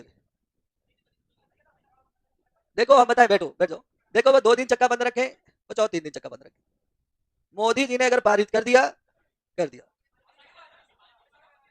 अच्छा, अभी कहा है, लेकिन ये समझो अगर बोल दिया तो हो गया, क्योंकि इनकी गवर्नमेंट में चाहो जिन्हें चिल्लाते रहो, पटकते रहो, हाथ पैर जब हो गया तो हो गया। यूपी में हुआ है योगी महाराज ने किया। हाँ बस वही है, क्योंकि अरे इनकी गवर्नमेंट में चाहो तो कितना धरना प्रदर्शन दे लो, ज्यादा होता लाठीचार्ज करवा देते।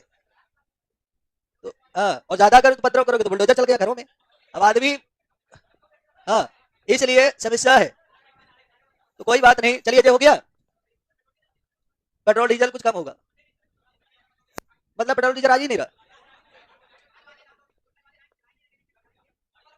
तो पेट्रोल पंपों में खाली पेट्रोल। हाँ, अच्छा, आज हम सुबह जा रहे थे, तो बीच में हमें वहां पर पनकी के रोड में उधर आगे जो आपका हाईवे है, वहां पर खड़े तो थे बहुत सारे डंडे लिए, तो वो दौड़ा रहे थे ऑटो वालों को, जो इधर से जा रहे थे उनको वापस नहीं, ऑटो वालों को। तो मैंने, हो सकता है ऑडियो लगा हुआ आगे, ऐसा भी हो सकता, लेकिन मुझे नहीं मालूम था, नहीं न्यूज देखी थी, तो हमने कहा एक दिन हड़ताल किया होगा, बात खत्म हो गया होगा।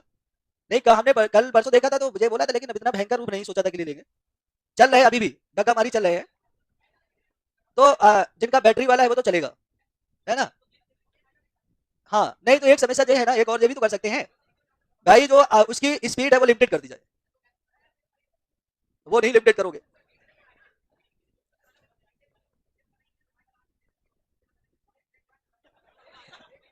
अब देखो भाई, ये सबके लिए है ना, आपके पास 4 व्हीलर भी है, 2 व्हीलर भी है, आप कभी पैदल भी चलते हो, कभी गाड़ी से भी चलते हो, तो वो तो हादसा किसी के साथ भी हो सकता है। ड्राइवर को जो है वो मतलब ये गलत फहमी में है, केवल आप ही के लिए तो है नहीं, आपकी पूरी फैमिली तो नहीं ड्राइवर है, आपकी पूरी फैमिली, केवल हम घर के ड्राइवर है ना, हमारी पूरी फैमिली तो ड्राइवर नहीं है। अगर वो कहीं जा रही है, उसको अगर कुछ ऐसा हादसा होगा तो उसको कुछ मिलेगा, है ना? इसके ऊपर नहीं, वो बात बिल्कुल सही है, लेकिन अगर इनके साथ अगर वही ड्राइवर जिससे वो पूरा घर चलता था, वही ड्राइवर अगर साइकिल से जा रहा हो, उसका हादसा हो जाए तो तब क्या होगा? नहीं, अगर वही ड्राइवर, बात सोचो, अगर वही ड्राइवर जो ड्राइवर से घर चल रहा था, वही ड्राइवर अपने घर पे छुट्टी पे आया और वो साइकिल से जा रहा था मार्केट करने, उसको किसी ने ठोक दिया, तो उसको मिलेगा ना क्लेम, कि नहीं मिलेगा? नहीं नहीं, वो बात नहीं, वो बात नहीं कह रहे, मतलब आपका कहने का मतलब कि ड्राइवर से उसी से पूरा घर चल रहा हो, वो बात सही है, गलती दोनों की होती है। हाँ। चलिए आगे बढ़िएगा, अब हम लोग आगे चलते हैं, नेक्स्ट क्वेश्चन हमारा होगा, आप देखो सोडियम क्लोराइड को NaCl, NaCl का उपयोग, NaCl का उपयोग किसके रूप में किया जाता है? खाने के रूप में तो करते ही हो, और बताओ, 1 मिनट, एक काम है सुनने दो भाई, हाँ किसके रूप में करते हैं? वो तो प्रिजर्वेटिव मैंने बताया था, NaCl का उपयोग संरक्षक, संरक्षक के रूप में, संरक्षक के रूप में करते हैं। चलो दूसरा बताओ, है NaCl का उपयोग और किसमें करते हैं? वो तो छोड़ो, खाने वाला छोड़ो, ऐसा तो नहीं पूछा जाएगा। जल की कठोरता, NaCl का उपयोग जल की कठोरता को दूर करने में किया, हाँ चमड़ा इंडस्ट्री में करते हैं। नेक्स्ट पॉइंट, NaCl का उपयोग चमड़ा उद्योग में करते हैं, और बताओ भाई, ऐसा नहीं पूछा जाएगा। अच्छा बताओ तो आपका लिखेंगे, वो कुछ नहीं पूछा जाएगा। जो चीनी होती है, चीनी को रिफाइनिंग करने में भी इसका, साफ करने में भी इसका प्रयोग किया जाता है। मतलब अब हम लोग इसके बाद आएंगे, चिली साल्ट बीटर बता ही दिया।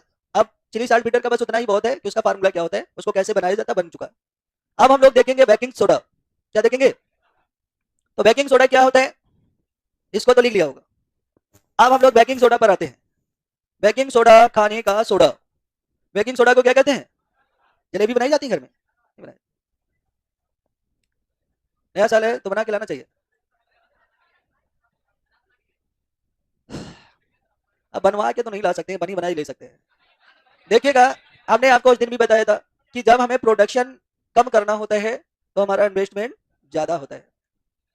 तो हमेशा हमें ऐसी युक्ति को प्रयोग करना चाहिए जिसमें इन्वेस्टमेंट कम हो। अगर बहुत ज्यादा क्वांटिटी में चाहिए होता है तो फिर हमें बनाना उचित होता है। और 100 ग्राम आपको खाना है, पता चले 100 ग्राम के लिए मैदा, चीनी, जलाओ, कोयला दुनिया भर का इकट्ठा करो, इसलिए परचेज कर लो। तो यहाँ पर जो बेकिंग सोडा होता है, बेकिंग सोडा, बेकिंग सोडा जो होता है, बेकिंग सोडा NaCO3, ये आपका क्या होता है? Baking soda. भी लिख रहे भाई, बेकिंग सोडा। इस बेकिंग सोडा का अगर हम कहें, बेकिंग जो सोडा होता है, बेकिंग सोडा को, बेकिंग सोडा को खाने का सोडा भी कहते हैं। खाने का सोडा भी कहते हैं, सोडा भी कहते हैं। दूसरी बात आपको ध्यान में रखना है कि जो हमारा बेकिंग सोडा होता है या खाने का सोडा होता है, ये जो बेकिंग सोडा होता है या खाने का सोडा होता है, इसका रासायनिक नाम जो होता है,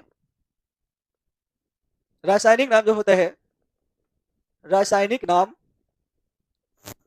sodium, sodium hydrogen, hydrogen carbonate, carbonate. Sodium by carbonate जो होता है, या इसी को सोडियम हाइड्रोजन कार्बोनेट या सोडियम, सोडियम बाई कार्बोनेट कहते हैं।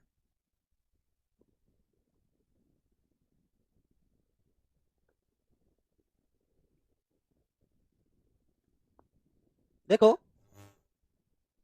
अब इसको कैसे बनाया जाता है, तो यहां पर बनाने के लिए क्या करते हैं, बनाने की विधि में लिखेंगे, जब सोडियम कार्बोनेट के जली विलयन में, पहले ऊपर वाला नोट कर लो फिर बता, ऊपर वाला नोट कर लो।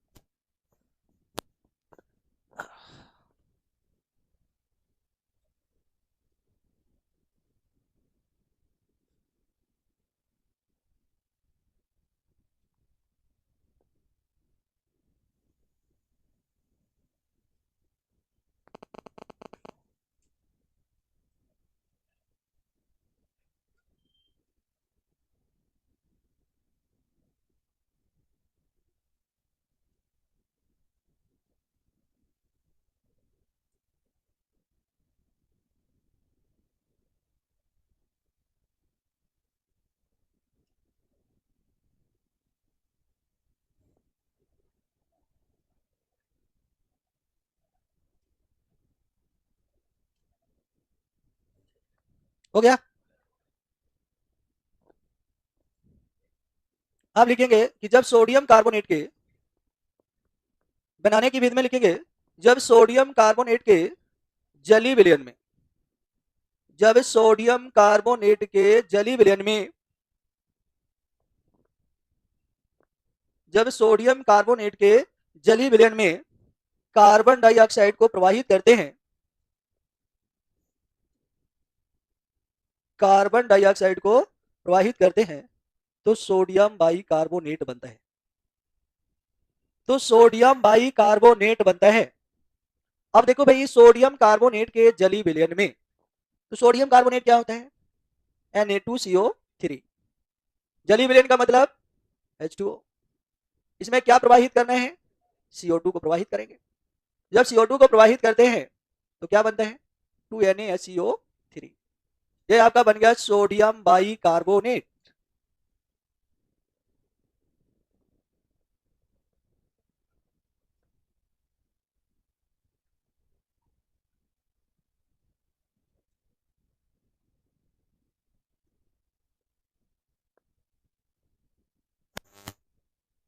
हो गया।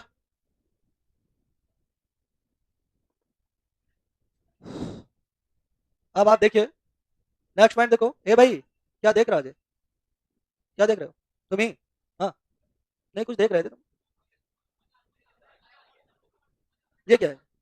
हाँ? ले आप बुक देखेंगे।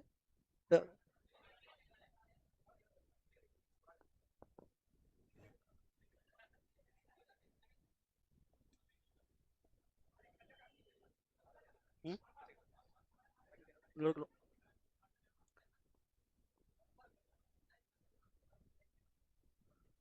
आप देखिएगा नेक्स्ट हमारा क्या होगा।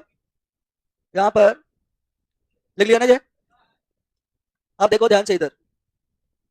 ये आपका है NH3। क्या है? ये है आपका H2O। ये है आपका NaCl। ये है आपका CO2। अब अमोनिया के जली विलयन में जब सोडियम क्लोराइड और कार्बन डाइऑक्साइड की क्रिया होती है तो क्या बनता है?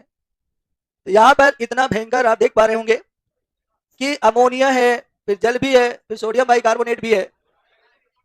और यहाँ पर क्योंकि अगर जब इसको बनाया जाएगा तो यहाँ पर जब इसकी रिएक्शन होती है तो यहाँ पर बनता है, यहाँ पर बनता है NaHCO3 और बनता है NH4। अब आप देखो ध्यान से, ये था अमोनिया। ये क्या है भाई? इस अमोनिया गैस के जली विलयन में, अमोनिया के जली विलयन में जब सोडियम क्लोराइड के साथ CO2 गैस को क्या किया गया? प्रवाहित किया गया। तो यहां पर बनता क्या है? Sodium bicarbonate. क्या बनता है? ध्यान से देख रहे हो। अगर यहां पर रिएक्शन ये, अब अगर आपको यहां पर क्वेश्चन मार्क ऐसे मार दिया जाता और जब क्वेश्चन मार्क यहां पर मारा जाएगा तो यहां पर ए और यहां पर बी लिख दिया जाएगा और यहां पर लिखा जाएगा ए होगा। ए होगा। अब मान लो ए का ऑप्शन में यहां पर आपका क्या लिख दिया जाए? NaSCO3। बी में आपका क्या लिख दिया जाएगा? NH4Cl। यहां पर आपका लिख दिया जाएगा, सी में ऑप्शन में लिख दिया जाएगा Na2CO3 और डी ऑप्शन में लिख दिया जाएगा नॉन ऑफ दिस। तो नॉन ऑफ दिस इनमें से कौन होगा? ए होगा। पूछा गया कि ए क्या होगा? ए आपका क्या होगा? Sodium bicarbonate. और बी आपका क्या होगा? Ammonium chloride.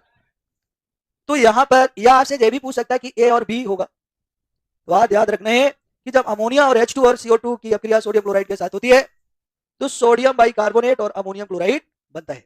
बनता है कि नहीं? तो ये सोडियम बाइकार्बोनेट बनाने की क्या है? मेथड है। क्वेश्चन मार्क में यही दे दिया जाता कि ए और बी पहचानिए। ए और बी आपको जब बना पाओगे तभी पहचान पाओगे। लिखो, जब अमोनिया अमोनिया के जलीय विलयन में सोडियम क्लोराइड और CO2 गैस को मिलाया जाता है, सोडियम क्लोराइड और CO2 गैस को मिलाया जाता है तो सोडियम बाइकार्बोनेट बनता है। तो सोडियम बाइकार्बोनेट बनता है और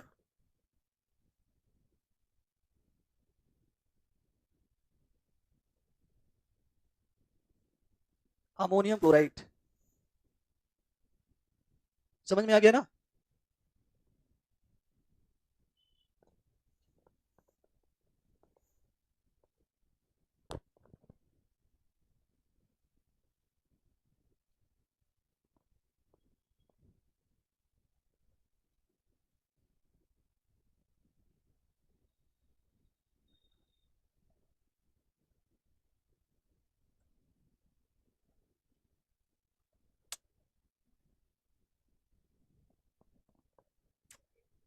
क्या टाइम हुआ अभी? 4:31।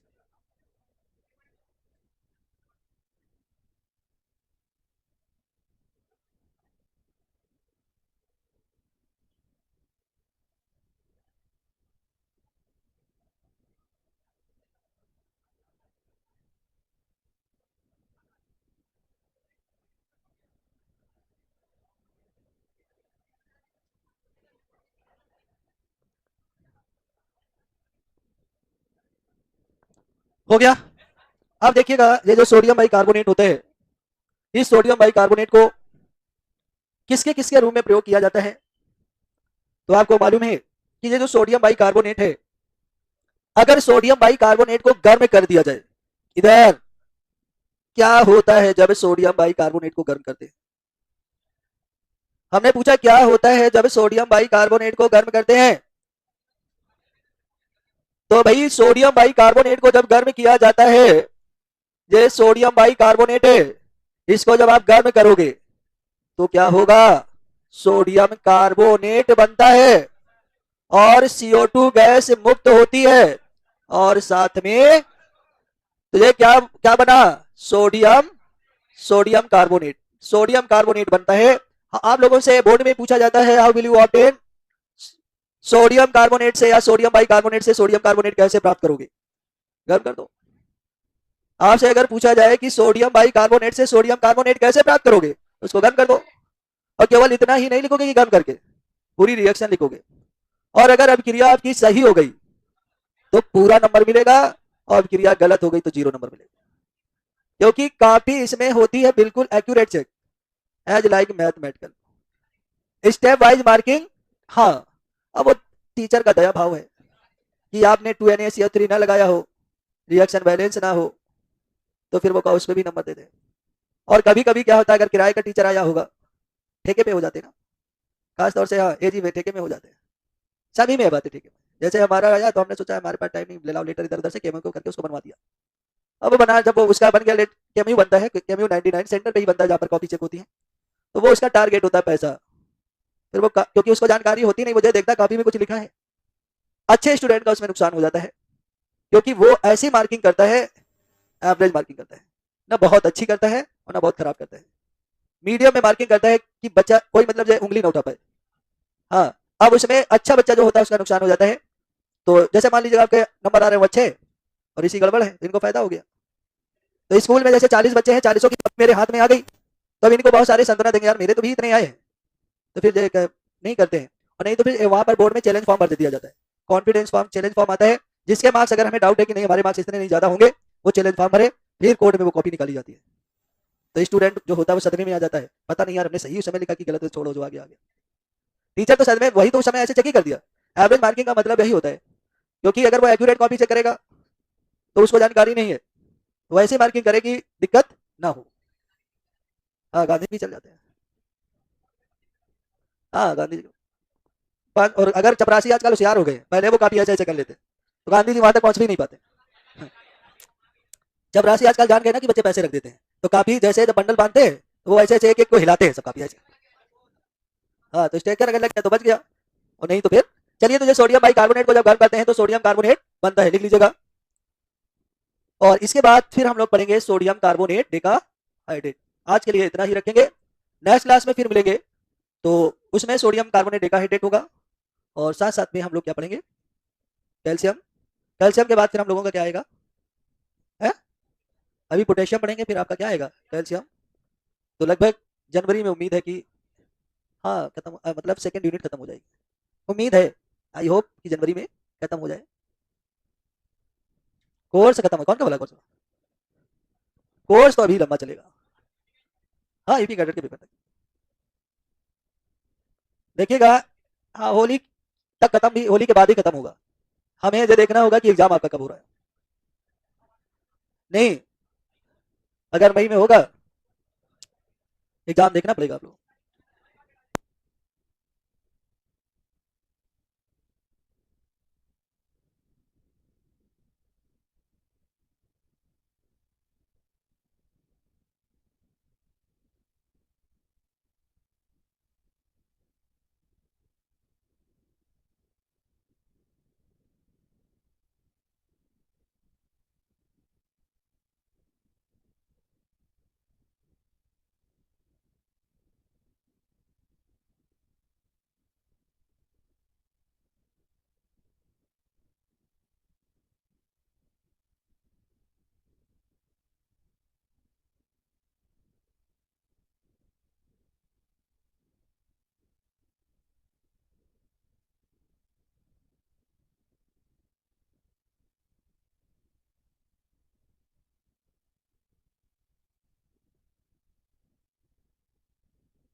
चलो ये आवाज आ रही है, चलिए चालू किया जाए।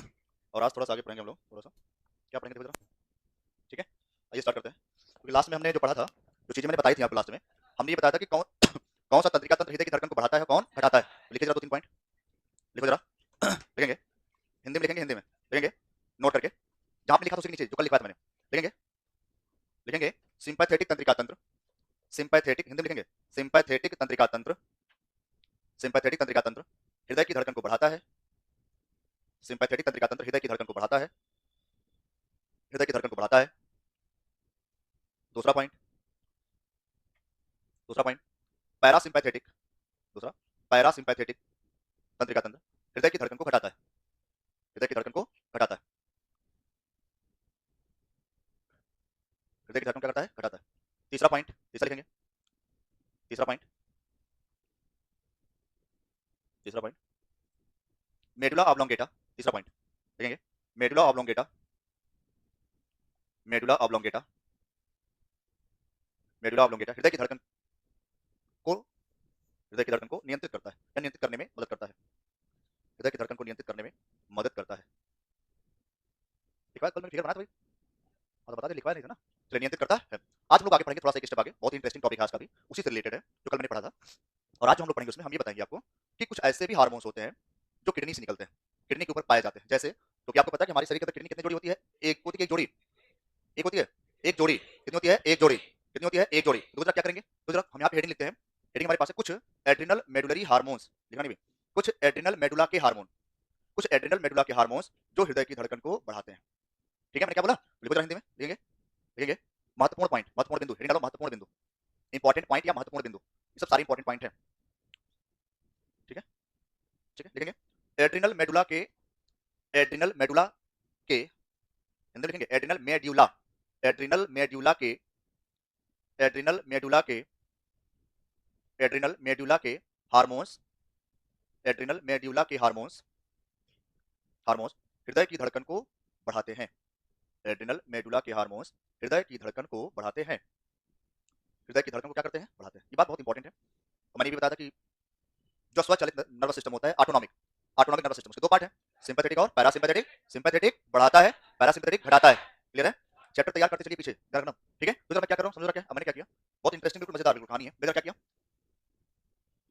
ऐसे बनाया मैंने किडनी, क्या बनाया, किडनी। तो ऐसे जो किडनी होती है, ऐसे कुछ होती है किडनी, देखा तो होगा ही। तो जो किडनी होती है वो करती क्या है, समझो ध्यान से, बहुत अच्छी बात बता रहे हैं, मजेदार, समझेंगे तो मजा आएगा। किडनी के ऊपर किडनी के ऊपर, भैया आप ये क्या है, किडनी है ये क्या है, किडनी है ये। और आपको ये पता है किडनी हमारे अंदर कितनी जोड़ी पाई जाती है, एक जोड़ी।